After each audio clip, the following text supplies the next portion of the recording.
আলু দিয়ে চিংড়ি মাছের ঝোল। এটা বানাতে লেগেছে আদা রসুন, এরপর দিয়ে দিলাম টমেটো কুচি, তারপর কাঁচা লঙ্কা শুকনো লঙ্কা দিয়ে দিলাম, এরপর দিয়ে দিলাম পরিমাণ মতো পেঁয়াজ।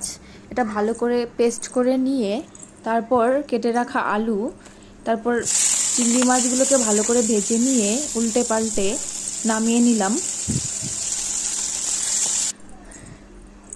পর কড়াইতে তেল দিয়ে আলুগুলোকে ভালো করে ভেজে নেব। বেশ খানিকক্ষণ ধরে আলুগুলোকে ভাজার পর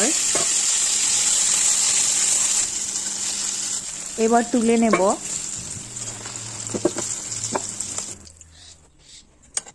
এরপর সেই তেলে জিরে ফোড়ন, শুকনো লঙ্কা, গোটা গরম মশলা ফোড়ন দিয়ে সেই মশলাগুলোকে দিয়ে ভালো করে কষিয়ে নেব। তারপর দিয়ে দিলাম লবণ, পরিমাণ মতো হলুদ, ভালো করে নাড়িয়ে নিয়ে এরপর দিয়ে দেব ধনে গুঁড়ো।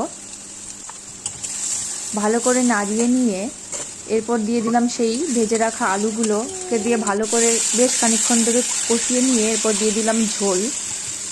ঝোলটা এবার ফুটতে দেব।